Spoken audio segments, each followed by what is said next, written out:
Por 13 anos, eu vivi uma mentira bem na minha frente, disfarçada de felicidade e normalidade. Cada sorriso do meu filho, cada abraço apertado, parecia selar um pacto de amor e união, uma família construída no esforço e na esperança. Mas a verdade apareceu como uma faca cravada no peito, menos meu filho. Aquele que eu criei era na verdade fruto da amante do meu marido, a mulher que ele manteve em segredo, enquanto me fazia acreditar que éramos um casal perfeito. Eu me chamo Mariana. E essa é a história da traição mais cruel que eu poderia imaginar. Desde o começo, eu acreditei que meu casamento era sólido. Eduardo, meu marido, sempre parecia tão dedicado, tão presente. Ele viajava a trabalho, claro, e eu confiava. Afinal, o que poderia acontecer? Eu escolhi adotar uma criança porque queria ampliar nossa família, queria dar amor para uma vida que precisava. Não fazia ideia do que estava por trás daquela decisão. Tudo começou a desmoronar no dia em que encontrei, por acaso, uma foto antiga na carteira dele, uma imagem que jamais deveria estar ali. Um registro daquela mulher que, sem que eu soubesse, já carregava nosso filho no ventre. Foi como se o chão se abrisse sob meus pés. A mistura de raiva, tristeza e incredulidade tomou conta de mim. E eu não sabia para onde correr. Cada detalhe da minha vida se tornou um peso insuportável. Eu não queria acreditar. A foto era antiga, amarelada nas bordas, mas mostrava com clareza Eduardo abraçado a uma mulher que eu reconheci na hora. O nome dela era Fabiana, uma conhecida distante do nosso passado, que eu jurava que ele só tinha encontrado uma ou duas vezes. Nunca tive ciúmes dela. Ela parecia irrelevante. Lembro que uma vez, numa festa da empresa onde ele trabalhava, ela apareceu como acompanhante de um colega. Trocamos 2 palavras e nada além. Mas agora, vendo aquela imagem escondida na carteira do meu marido, eu soube, havia algo mais. Meu estômago embrulhou. Eu tremia. Era como se cada célula do meu corpo gritasse por respostas. Mas eu não estava pronta para confrontá-lo. Guardei a foto de volta no lugar, com as mãos frias e trêmulas, como quem segura um objeto radioativo. No caminho de volta para casa, 1000 cenas passaram pela minha cabeça. O dia em que fomos ao abrigo escolher o menino, a forma como Eduardo insistiu por aquele em especial, como seus olhos se encheram de lágrimas ao vê-lo. Eu achei que era emoção, empatia. Hoje sei que era reconhecimento. Ele sabia. Naquela noite, sentei na varanda da nossa casa em Campinas, em silêncio, observando meu filho jogar videogame pela janela. 13 anos. 13 anos em que ele foi meu tudo. Eu o amava com todas as forças que havia em mim. As noites, em claro com febre, os bilhetes na lancheira, as apresentações da escola, tudo que uma mãe faz por amor. E agora, aquilo, um segredo escondido embaixo do meu teto, alimentado pela mentira de um homem que jurou me amar. Naquela mesma semana, decidi investigar sozinha. Não falei nada a Eduardo. Continuei fingindo, mantendo os sorrisos, as rotinas, as conversas banais. Por dentro, eu me dilacerava. Entrei em contato com o abrigo onde adotamos Lucas. Disse que estava escrevendo um livro sobre adoção e precisava rever os documentos. Uma desculpa plausível. A assistente social foi gentil, até se emocionou ao lembrar de nós. Mas quando abriu o arquivo e me mostrou os papéis, meu mundo parou. O nome da mãe biológica estava ali. Fabiana dos Santos Moura. Era ela. Não restava dúvida. O sobrenome, a data de nascimento, até a cidade americana no interior de São Paulo. Tudo batia. Fiquei paralisada olhando para aquela ficha. O sangue gelou. Tive vontade de gritar, de derrubar tudo que havia naquela sala. Por que ninguém me contou? Como puderam esconder algo tão grave? Mas a assistente social, com a voz calma, disse que o processo era sigiloso e que só agora, com meu filho prestes a completar 14 anos, algumas informações poderiam ser abertas com meu consentimento. Assinei os papéis em silêncio. Saí dali, com uma cópia da ficha e uma tempestade dentro de mim. Fabiana havia registrado Lucas ao nascer, mas o entregou ao abrigo dias depois, alegando não ter condições de criá-lo. Nada dizia sobre o pai. Era como se ele não existisse. E ainda assim, meu marido, o reconheceu no mesmo instante, no meio de dezenas de crianças. Ele sabia, aquilo não podia ser coincidência. Naquela noite, encarei Eduardo enquanto ele jantava, como se nada estivesse acontecendo. O barulho dos talheres, o cheiro da comida, a luz morna da cozinha. Tudo parecia grotescamente normal. Eu estava casada com um mentiroso, um manipulador, e ele nem imaginava que eu já sabia. Esperei Lucas dormir. Sentei com Eduardo na sala, servi um café e joguei a ficha de adoção sobre a mesa. Ele congelou. O som da xícara batendo no pires ecoou como um trovão. Ele me olhou e tentou disfarçar. Que isso, Mariana? Você sabe exatamente o que é? Eu respondi, com a voz firme e fria, como Akio. É o nome da mãe biológica do nosso filho. A mesma mulher da foto escondida na sua carteira. A mesma Fabiana com quem você teve um caso, não foi? Ele demorou para responder. O silêncio dele foi mais eloquente do que qualquer grito. Seus olhos encheram de lágrimas, mas não era arrependimento. Era o pânico de alguém prestes a ser desmascarado. Foi antes de nós. Ele começou, a voz falha. Foi um erro, um caso rápido. Eu juro, eu nem sabia que ela estava grávida, até anos depois. Quando eu soube, ela já tinha entregue o menino. Fiquei louco. Foi quando descobri onde ele estava. Você lembra? Eu insisti que a gente adotasse, mas eu não podia te contar, Mariana. Eu achei que estava fazendo a coisa certa, que poderia ser pai do meu filho e te dar a chance de ser mãe sem te ferir. As palavras dele me enojaram. Eu me levantei. Perdi o controle.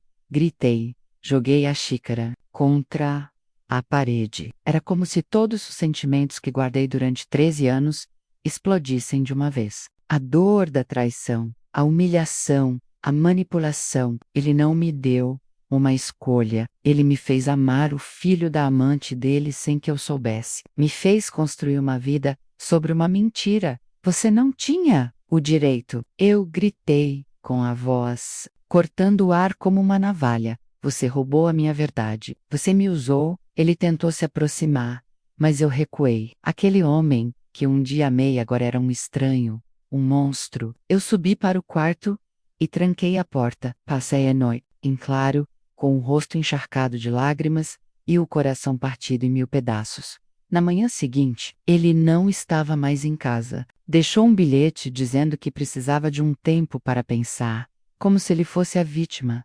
E eu fiquei sozinha, com meu filho, tentando descobrir o que fazer com a verdade que me esmagava. E pior, tentando entender como seguir em frente, sem destruir o garoto que nada tinha a ver com a traição de seu pai.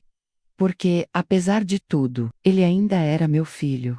Você já passou por uma traição inesperada? Compartilhe sua história nos comentários. Nos dias que se seguiram, vivi como um fantasma dentro da minha própria casa.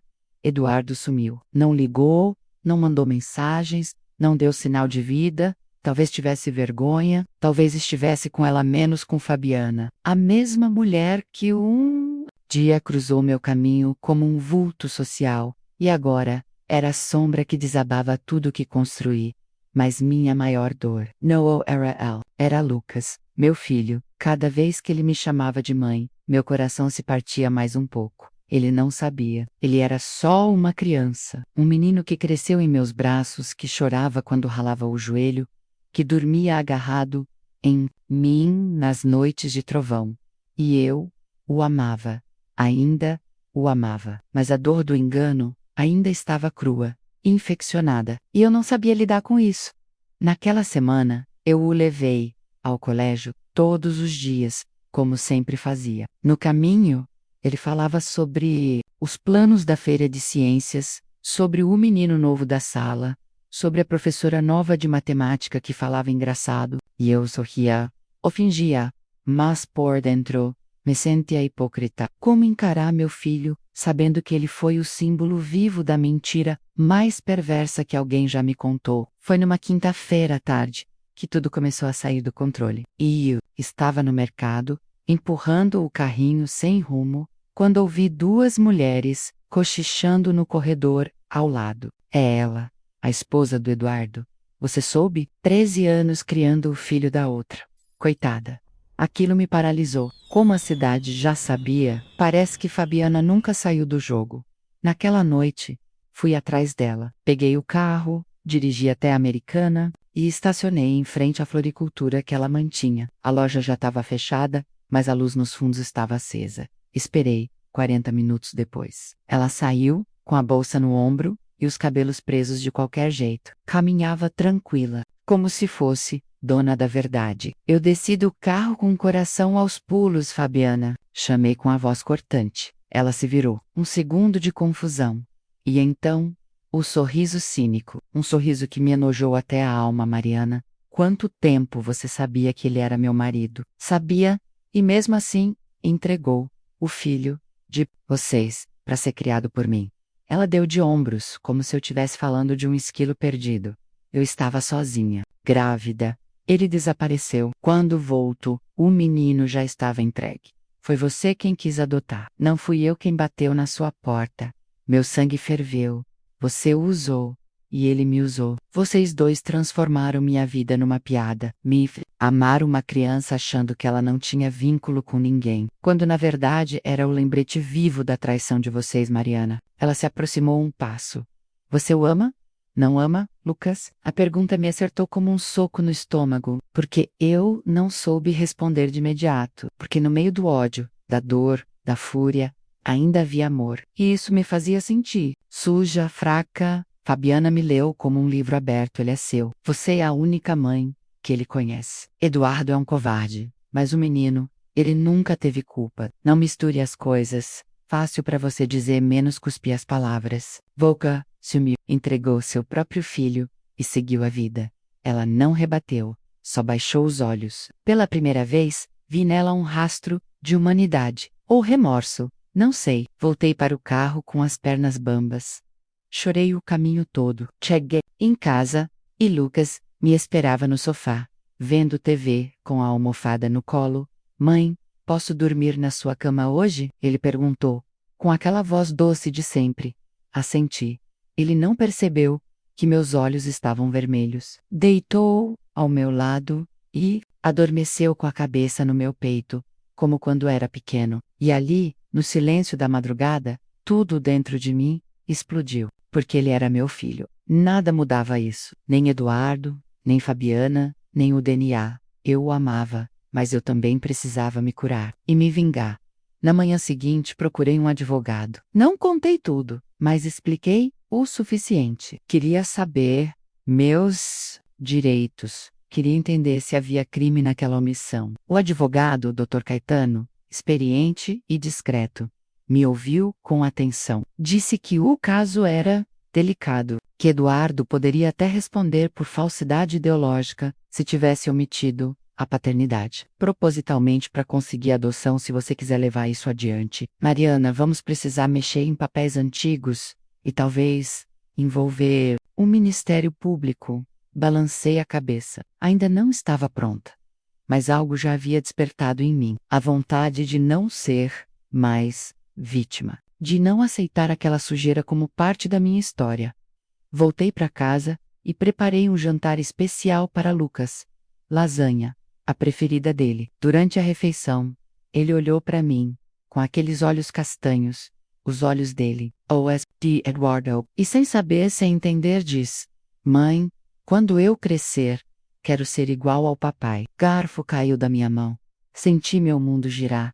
Como dizer a ele que o homem que ele admirava era um mentiroso? Como explicar que aquela imagem que ele tinha, sólida, de pai-herói, era só uma encenação? Que por trás do riso, dos conselhos e das brincadeiras, havia um manipulador frio, capaz de entregar o próprio filho, a própria esposa, como se fosse um presente inocente? Eu não podia, ainda não, mas eu podia começar a me proteger e a planejar, porque naquele momento uma coisa ficou clara para mim. Eduardo ia pagar por tudo, e Fabiana também, mas Lucas, meu filho, ele não seria destruído por essa história. Eu daria meu sangue para a pulpa da dor que eu sentia. E no fundo, bem lá no fundo, eu sabia, aquela guerra estava só começando. Nos dias seguintes, comecei a agir com a calma estratégica de quem sabe que está pisando em solo minado. Se há uma coisa que aprendi com a dor, foi que vingança se serve fria, e dignidade não se reconstrói com escândalos menos, mas com inteligência. Eu ainda não sabia o que faria com Eduardo, mas sabia que não ia permitir que ele escapasse ileso da farsa que montou, porque não era só sobre traição, era sobre ter manipulado minha maternidade, meu coração, meu instinto mais puro. Ele me usou para criar o próprio filho com a amante, me fez acreditar que era minha escolha, que era meu mérito, de uma mentira, e me fez viver com orgulho daquilo. Não, ele não ia sair pela porta dos fundos dessa história. Na segunda-feira, recebi uma notificação de transferência no meu e-mail. Eduardo havia retirado R$ 80.000 da conta conjunta, sem aviso, sem justificativa. Liguei para ele, não atendeu. Mandei mensagem, silêncio. E então, como se o universo conspirasse para me mostrar a verdade por inteiro, recebi uma ligação de número desconhecido, era do hotel Vila d'Água, em Atibaia. O atendente, educado, avisava que o cartão de crédito de Eduardo havia sido recusado para o pagamento de uma estadia de 4 noites. A senhora poderia nos ajudar com confirmação do outro cartão que está no sistema conjunto? Ele perguntou. Meu sangue ferveu. Não posso. E pode avisar ao senhor Eduardo que ele está por conta própria a partir de agora. Desliguei, me senti forte pela primeira vez em semanas. Naquela noite, sentei com Lucas no sofá. Ele estava calado, com um caderno no colo, desenhando algo com concentração. Me aproximei. O que você está desenhando? Ele me mostrou. Era um desenho simples, mas doloroso. 3 bonequinhos de mãos dadas, com os nomes mamãe, eu e papai. Ao fundo, uma casa e um sol, com um sorriso. No Sul, uma ilusão infantil, quebrada em mim. Tudo bem, filho, eu disse, passando a mão no cabelo dele, tentando parecer serena. O papai está viajando por uns dias, mas a gente vai ficar bem. Ele sorriu confiante. Meu coração partiu. Mais uma vez, na manhã seguinte, fui até o cartório da cidade. Solicitei uma cópia autenticada do processo de adoção. A funcionária hesitou, mas liberou os documentos mediante meu nome, constar como requerente legal. Li cada linha, com a calma de uma cirurgiã. Ali estava. Eduardo omitiu qualquer relação com Fabiana. Declarou que não conhecia os pais biológicos da criança. E mais, pediu sigilo total sobre a origem da criança, alegando estabilidade emocional da mãe adotiva. Canalha. Ele não só me enganou, ele institucionalizou a mentira. Registrou, jurou, assinou, transformou o engano pessoal em um crime. Levei os documentos para o escritório do Dr. Caetano. Ele leu em silêncio e balançou a cabeça. Isso aqui é grave. Se quisermos, abrimos um processo por fraude no processo de adoção. Isso pode invalidar a guarda, inclusive a dele. Eu não quero tirar o Lucas de mim. Menos, respondi de imediato. Quero protegê-lo, mas também quero justiça. Ele não pode achar que vai jogar a minha vida no lixo e sumir com R$ 80.000 como se nada tivesse acontecido. Dr. Caetano assentiu. Vamos por partes. O que você quer? Exatamente. Eu respirei fundo. Meus olhos estavam úmidos, mas minha voz era de aço. Quero separação total. Quero o nome dele fora da minha vida. Quero proteção judicial sobre o meu filho. E quero de volta cada centavo que ele tirou da nossa conta. Ele começou a organizar os documentos. E, em menos de uma semana, o processo foi oficialmente iniciado. Mas não parei por aí. No sábado, fui até a casa da mãe de Eduardo. Dona Teresa era uma mulher rígida, tradicional, daquelas que tratam os netos como troféus da vida. Ela me recebeu com o rosto tenso, como se já soubesse o motivo da visita. Ele te contou, né? Foi a primeira coisa que disse. Ele não contou. Eu descobri, respondi, firme. Ela baixou os olhos. Eu sempre pedi para ele parar com isso. Desde o começo. Mas ele dizia que era a única forma de manter a família. Disse que você nunca perdoaria se soubesse. Ele estava certo. E o perdoou. Mas ele teve 13 anos para se redimir. E escolheu continuar mentindo. E o Lucas? O Lucas é meu filho. Não é culpa dele ter nascido da traição. mas eu não vou permitir que cresça, admirando um pai que o usou como arma contra mim. Dona Teresa segurou minha mão. Pela primeira vez em anos, ela parecia frágil. Se precisar de mim para proteger um menino, para qualquer coisa, e eu estou aqui. Curta e siga para acompanhar mais histórias reais e emocionantes como esta. Aquela mulher nunca foi carinhosa comigo.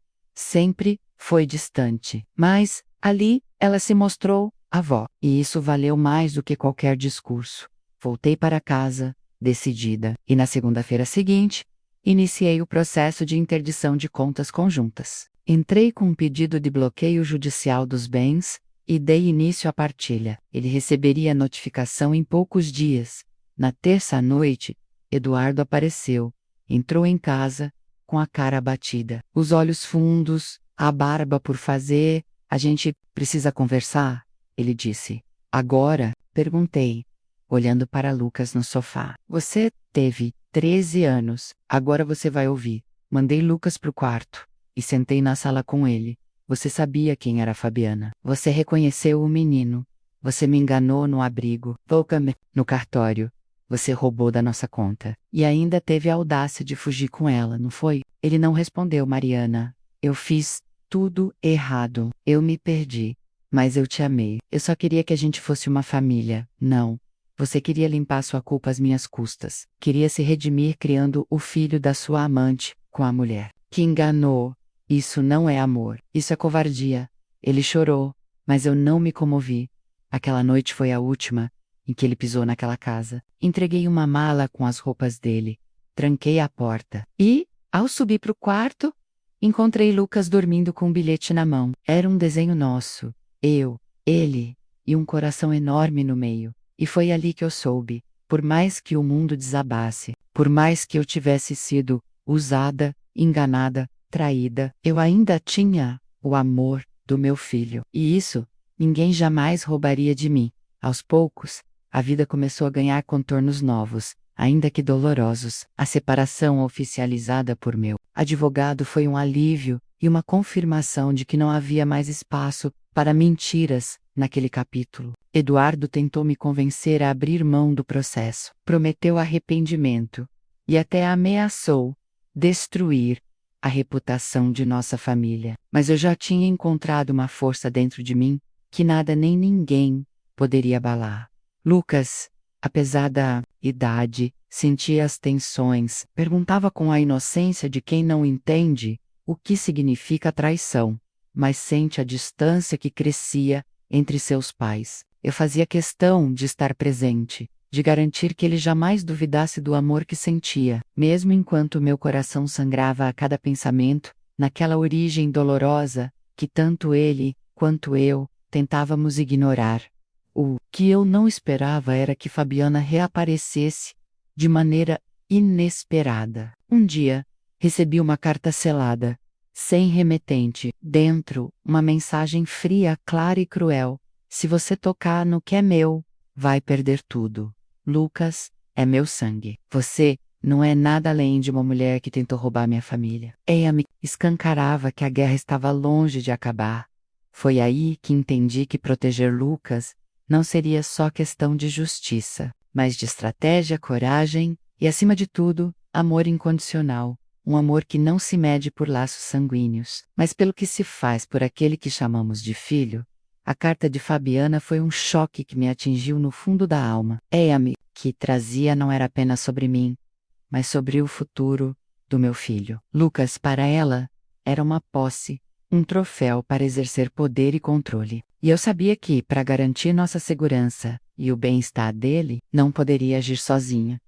Passei a noite inteira refletindo sobre o que fazer. Liguei para Dr. Caetano no começo da manhã e juntos elaboramos uma estratégia para não só proteger Lucas legalmente, mas também emocionalmente. Pedi que ele verificasse todas as possibilidades jurídicas para garantir uma tutela exclusiva e que buscássemos uma medida protetiva contra qualquer aproximação abusiva de Fabiana. Além disso, começamos a planejar um acompanhamento psicológico para Lucas. Algo que eu sabia ser fundamental diante de tanta turbulência.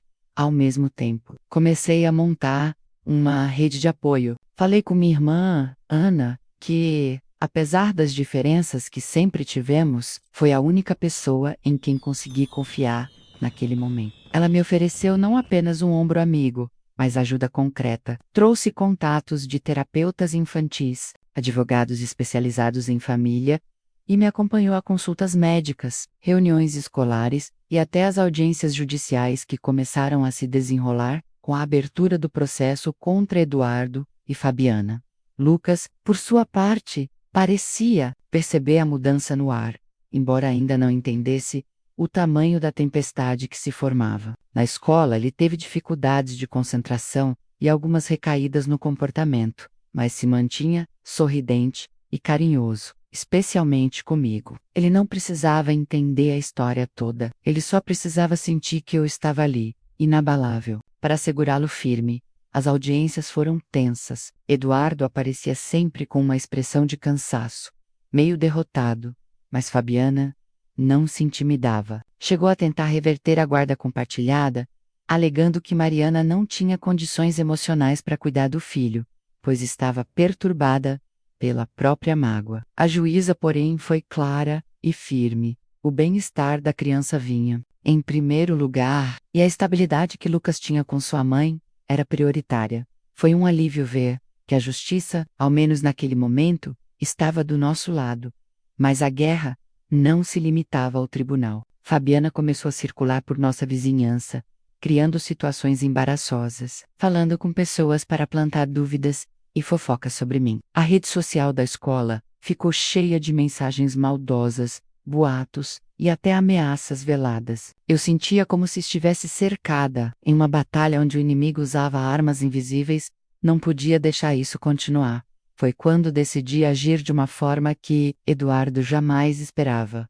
Usei meu conhecimento e contatos para contratar uma investigação. Particular. Queria saber tudo sobre Fabiana, menos suas fraquezas, seus segredos, seus podres, porque, se ela queria guerra, eu responderia à altura.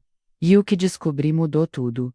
Fabiana não era a mulher forte e confiante que fingia ser. Ela tinha uma história marcada por dívidas, vícios e até pequenos furtos. Morava numa casa simples, sustentava a floricultura, que era mais uma fachada do que um negócio próspero. Seus relacionamentos eram turbulentos, e ela vinha sendo processada por clientes e fornecedores. Tudo isso, claro, longe dos olhos de Eduardo e da minha família. Mais do que isso, encontrei provas de que ela mantinha contato frequente com Eduardo mesmo, durante o processo de adoção, o que configurava a cumplicidade ativa nas mentiras que destruíram minha vida. Quando apresentei essas provas ao meu advogado, senti que estava tomando o controle da narrativa. Não mais vítima, mas uma mulher pronta para lutar com todas as armas que tinha. Mas o mais difícil era manter Lucas longe daquele fogo cruzado. Ele tinha direito a crescer com dignidade, mesmo que seu pai fosse um traidor, e sua mãe biológica, uma ameaça. E assim, com lágrimas e determinação, eu prometi a mim mesma: protegeria meu filho de tudo, da mentira, da traição, da dor, menos custasse o que custasse. Porque eu sabia que no fim, o amor verdadeiro é aquele que se constrói no sofrimento, na luta e na coragem de recomeçar.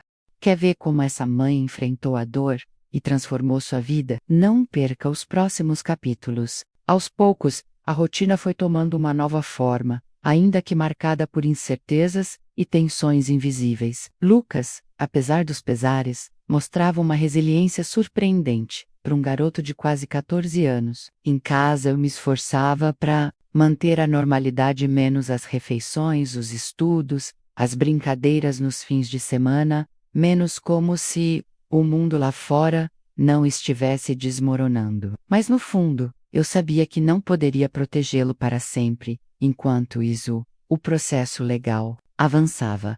Eduardo passou a colaborar minimamente, motivado mais pelo medo das consequências do que por remorso. Fabiana, por sua vez, usava todos os recursos possíveis para criar obstáculos, menos novos advogados, recursos, até tentativas de desacreditar meu estado emocional perante a justiça. A batalha jurídica tornava-se uma guerra sem fim, cansativa e implacável, mas em meio a toda essa luta, uma reviravolta inesperada aconteceu. Foi numa tarde cinzenta de sexta-feira, quando eu voltava da escola de Lucas, estacionei o carro na garagem e encontrei uma carta anônima dentro do para-brisa. A letra era apressada, quase tremida. Mariana, você não imagina tudo o que está por trás dessa história. Eduardo não é o único envolvido. A verdade vai muito além. Cuidado com quem você confia. Essa família tem segredos que podem destruir você. Meu coração disparou. Aquilo não era só uma ameaça, era um aviso e uma pista. Nos dias seguintes, comecei a vasculhar o passado do meu marido, tentando entender o que poderia estar escondido ali. Encontrei ligações suspeitas, movimentações bancárias estranhas, contatos com pessoas que eu jamais tinha ouvido falar. Parecia que a vida dupla dele tinha raízes mais profundas do que eu imaginava. Foi então que decidi contratar um detetive particular para seguir os passos de Eduardo. Queria provas concretas para que a justiça fosse implacável. O detetive trouxe revelações que me deixaram sem fôlego. Eduardo tinha uma rede de relacionamentos paralelos, negócios obscuros e envolvimento com pessoas perigosas. Ele não era apenas um marido traidor, mas um homem que vivia em uma mentira complexa, manipulando todos ao seu redor. Enquanto isso, Lucas começou a perceber que algo maior estava acontecendo. Ele me fez perguntas, querendo saber por que o pai não estava mais presente, por que havia tanta tristeza no ar. Eu respondi o que pude, tentando poupar-lhe da dor, mas sentia que aquela inocência estava se esvaindo rapidamente.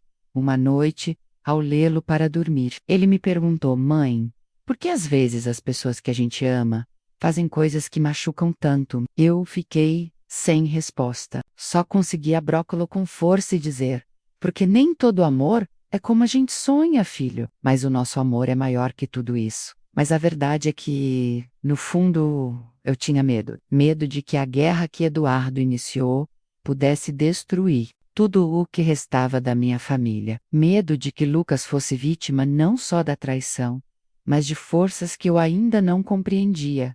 E então, quando menos esperava, uma ligação mudou tudo. Era Fabiana.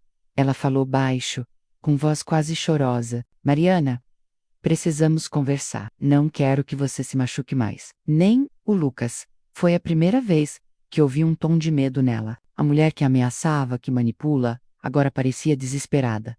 Mariana, essa história vai virar de cabeça para baixo. Prepare-se. A voz de Fabiana no telefone me deixou gelada. Nunca imaginei que aquela mulher, que durante meses foi minha inimiga declarada, pudesse me procurar com um pedido tão inesperado. Não quero que você se machuque mais, nem o Lucas, ela disse. Mas será que era verdade? Ou apenas mais uma armadilha? Eu precisava ouvir tudo, entender o que ela realmente queria. Marquei um encontro em um café discreto, um Miluger Nutro, onde pudéssemos conversar sem chamar a atenção.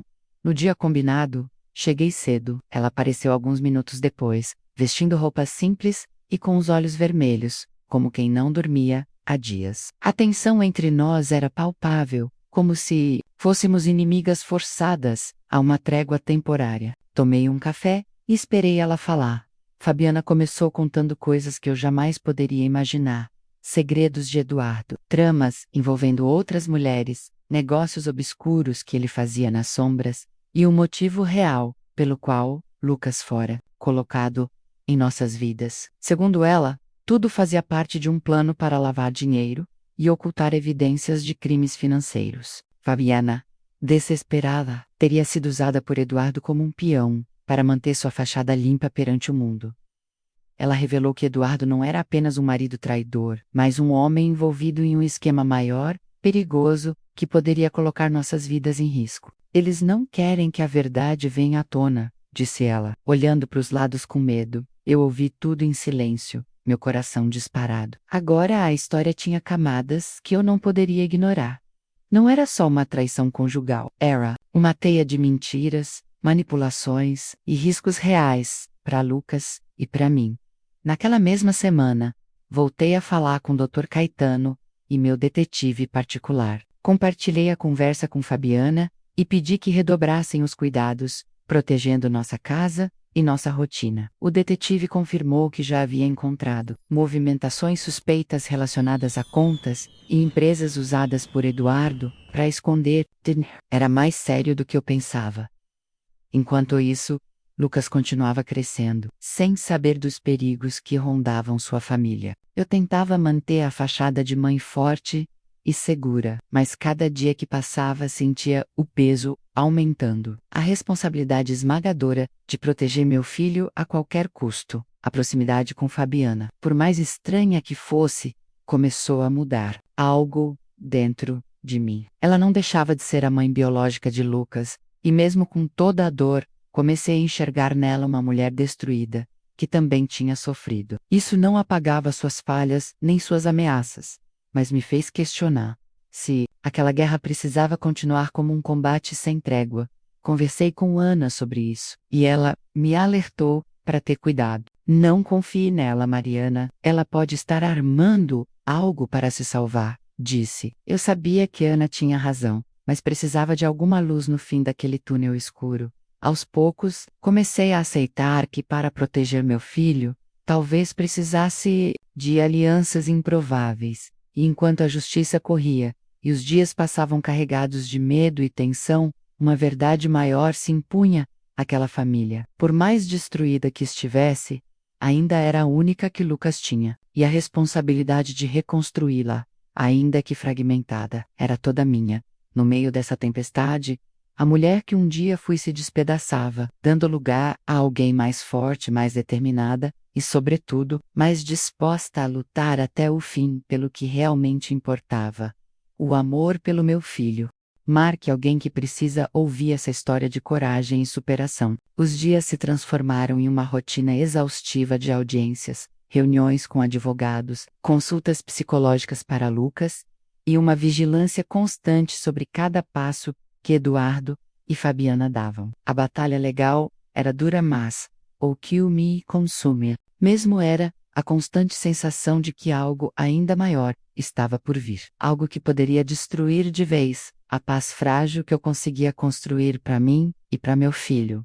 Eu me sentia como uma guerreira solitária em um campo de batalha invisível, onde as armas eram as mentiras, as omissões, as ameaças veladas e os sussurros venenosos que circulavam por nossa cidade. As pessoas falavam, olhavam com pena, julgavam silenciosamente, como se eu fosse a responsável por todo aquele caos. Mas eu sabia a verdade. Eu sabia quem era a vítima e quem era o carrasco. Certa tarde, enquanto esperava Lucas sair da escola, recebi uma mensagem anônima.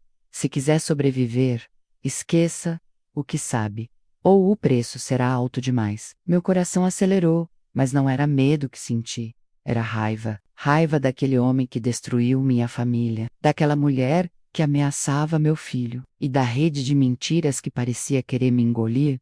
Foi então que tomei uma decisão definitiva. Eu não podia mais ser refém daquela história, não por mais permitir que Eduardo e Fabiana controlassem o meu destino. E o de Lucas. Era hora de dar um passo além.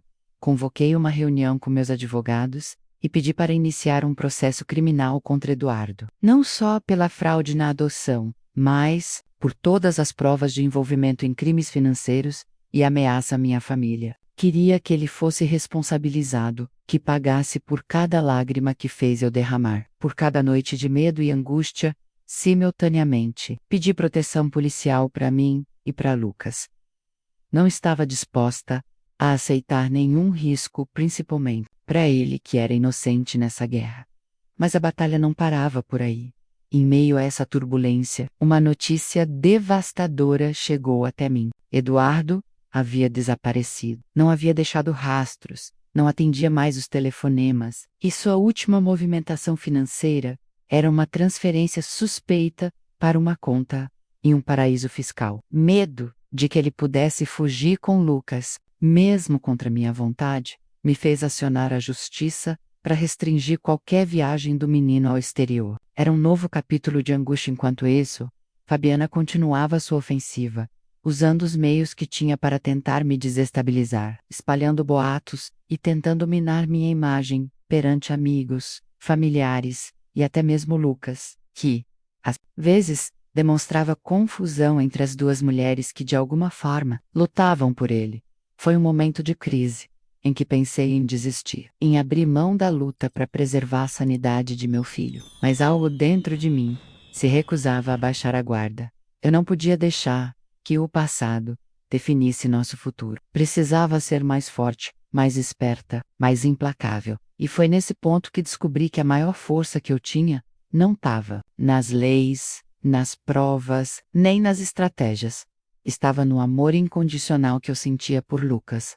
Aquele amor que me fez enfrentar noites em claro, lágrimas silenciosas, ameaças veladas e dores profundas. Um amor que me transformou em uma mulher capaz de lutar contra o mundo inteiro, sem necessário, para garantir a felicidade daquele menino que eu escolhi amar. Mesmo quando a verdade mais cruel apareceu diante dos meus olhos. E assim, naquela encruzilhada entre o passado e o futuro, entre o medo e a coragem, eu tomei a decisão mais difícil e mais importante da minha vida: reescrever nossa história, não como vítimas, mas como sobreviventes, prontos para renascer das cinzas da traição e construir um novo começo. O sol daquela manhã parecia carregar um peso diferente, uma promessa silenciosa de recomeço. Eu estava cansada, exausta por dentro, mas mais determinada do que nunca. Depois de tanta dor, tantos segredos, tantas traições, finalmente enxergava um caminho, menos ainda que tortuoso, para reconstruir minha vida e garantir um futuro digno para Lucas. O processo criminal contra Eduardo avançava com vigor. As provas, a investigação e os depoimentos começaram a fechar o cerco. Ele foi oficialmente acusado de fraude, abuso de confiança e ameaças. Fabiana, mesmo pressionada, continuava oscilando entre cooperação e resistência, o que só fortalecia meu caso. Nas audiências, minha postura firme e minha história emocionaram a todos. Consegui, não apenas mostrar a verdade nua e crua, mas também a força de uma mãe que não desistiria jamais de seu filho, mesmo diante da pior das tempestades. Lucas, por sua vez, aos poucos se reconectava comigo de uma forma mais profunda. O menino que um dia foi vítima da mentira, agora começava a entender que o amor verdadeiro não está no sangue, mas no cuidado, na presença, no afeto diário. As sessões com a terapeuta infantil ajudaram muito, dando a ele ferramentas para lidar com a confusão e a dor. Naquela casa em Campinas, entre paredes que já tinham testemunhado tanto sofrimento, começamos a construir novos momentos. As risadas voltaram a preencher os cômodos, as refeições voltaram a ser um ritual de alegria, e a esperança renasceu em cada gesto simples.